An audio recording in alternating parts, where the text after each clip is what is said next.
يعقوب، عماد النحاس، تمريره، عماد متعب بكعبه هيحط بكعبه، حط فرصه فرصه فرصه فرصه، الجول الثاني. والله ما اقول لكم لسه فيها الجول الثاني. محمد ابو تريكه الدقيقه 43. بقول لكم لسه فيها، صدقوني يا جماعه لسه فيها.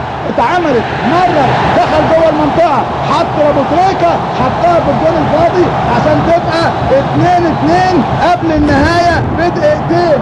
انا شايف من كتاب مفتوح بين المباراه متصعبه على هنري ميشيل، تغييراته صعبه، تغييراته اضطراريه.